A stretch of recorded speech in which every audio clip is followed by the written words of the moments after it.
pergumulan kehidupan itu membawa saya pada sebuah posisi yang harus memahami bahwa hidup itu begitu bermakna bagi setiap orang tanpa terkecuali. Oleh karena itu saya pribadi harus menata diri agar hidup itu bermanfaat bagi siapa saja, terutama masyarakat yang daerah-daerah pelosok seperti Papua, NTT itu menjadi concern saya. Di samping dari saya sendiri, di Tangerang. Nah, saya waktu kecil itu kebetulan ibu saya meninggal, saya masih kecil, jadi saya dibawa bapak untuk merantau di Pulau Lembata namanya. Pulau Lembata. Pulau Lembata itu adalah dulu Lombata atau Lomblen, tempat orang menangkap ikan paus. Nah itu saya sekolah di situ, SD namanya SD Katolik El Tari. Tidak tamat sampai kelas 3, terus saya melanjutkan kampung halaman saya asli namanya Lamakera sampai kelas 5, naik kelas 6 saya ke Jakarta. Itulah ceritanya. Ke Jakarta terus menjadi melanjutkan di SD Negeri Selipi 1 Petang di Jakarta Barat, Selipi Palmerah. Kemudian setelah itu saya melanjutkan di SMP Muhammadiyah. Nah di SMP Muhammadiyah itulah saya mulai kehidupan baru. Umur 13 tahun saya tinggal situ jadi penjaga sekolah, bersih-bersih. Nah kemudian ibu saya meninggal, kemudian saya diasuh di panti asuhan namanya Asuhan Keluarga Aisyah Kompleks Lipi. Ceritanya itu. Kemudian melanjutkan di SMP Muhammadiyah. Kebetulan tamat sebagai juara 2, maka saya diterima di SMA Negeri 16 Jakarta. Memang bakat mungkin ya membawa saya kepada maksud jadi seorang aktivis. Sampai di SMA Negeri 16 saya menjadi ketua OSIS, pemain hoki apa? Bola pakai hoki. Kemudian selanjutnya adalah aktivitas lah. Kemudian aktivis seksual Islam. Kemudian mulai menggerakkan pengajian anak-anak muda di SMA itu. Kemudian tadi tidak ada terawih, kemudian tidak ada sholat Idul Fitri, Idul Adha. Sekarang sudah ada sholat Idul Adha, sholat Jumat rutin, udah begitu. Sambil melatih anak-anak SMA bisa khotbah. Nah itu saya senangnya begitu sampai tamat dan seterusnya. Kemudian setelah itu melanjutkan di Fakultas Hukum Universitas Muhammadiyah Jakarta. Karena memang saya tidak punya pilihan lain, saya mau Muhammadiyah top gitu. Karena apa? Karena bisa melanjutkan basic ideologis yang sudah dibangun sejak kecil itu bisa paralel.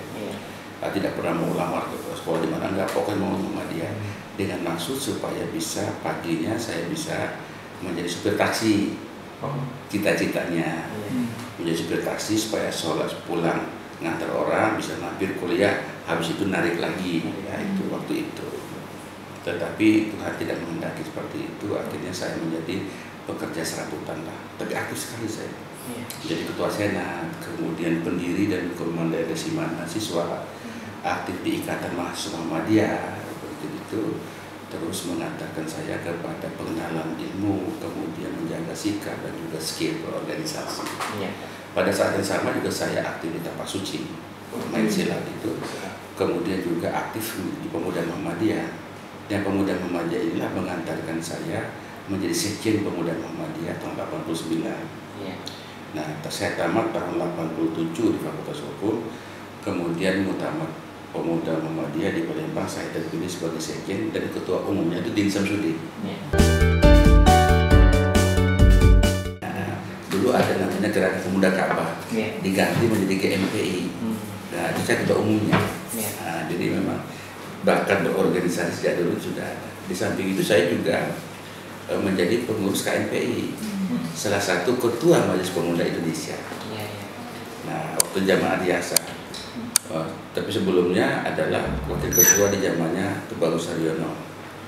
Kemudian sesudahnya sebagai ketua Majelis Pemuda Indonesia, Dewan Pertimbangan Penasihat gitu. Nah, terus aktif terus. Ya, setelah kesibukan saya menjadi wakil direktur Rumah Sakit Islam, saya juga aktif di partai sehingga menjadi anggota MPR tahun 1997 sampai dengan 1999 ketika terjadi reformasi. Nah, saya lah salah satu di antara yang membacakan paripurna MPR untuk menghapuskan dan mencabut TAP MPR nomor 2 tahun 1978 tentang Eka Prasetya Pancakarsa atau P4 dulu waktu itu. Maka lahirlah TAP MPR nomor 18 tahun 1998. DPR yang modern itu secara subjektif adalah DPR yang mampu bekerja sesuai dengan perintah konstitusi, ditopang oleh perkantoran yang juga ditangani oleh tenaga-tenaga ahli yang profesional. Kemudian juga penghargaan kepada tenaga-tenaga ahli kita itu juga wajar, ya, adil dan wajar.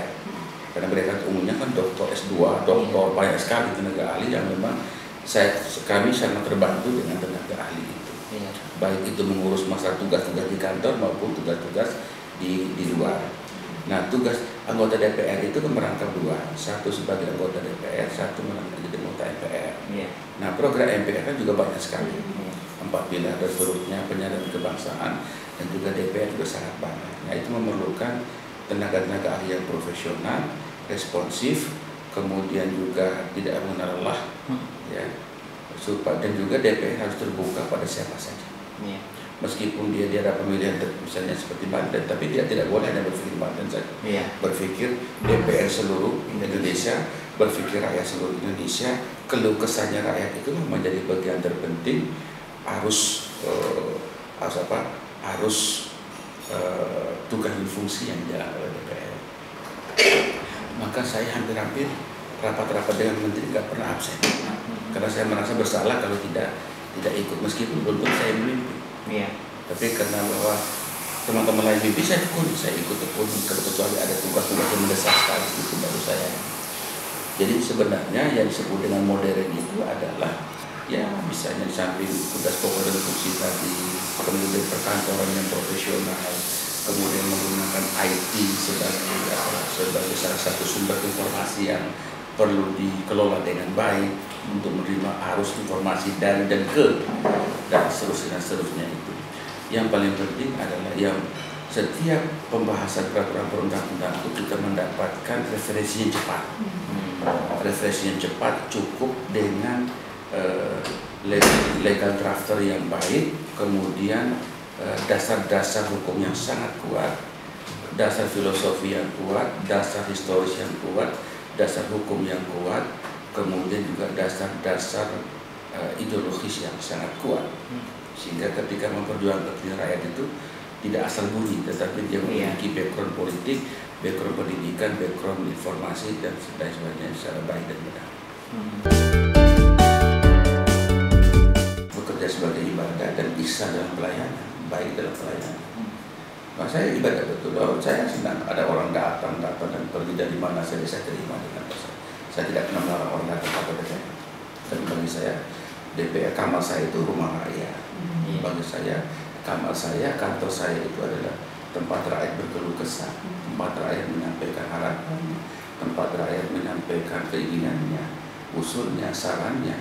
Nah, rakyat datang kan tidak melulu uang. Barangkali ada sebuah sumbatan birokrasi yang tidak terselesaikan, maka memerlukan bantuan anggota DPR sebagai jembatan menyelesaikan masalah. Nah, itu kita siap saja. Dan saya berpikir itulah tugas DPR.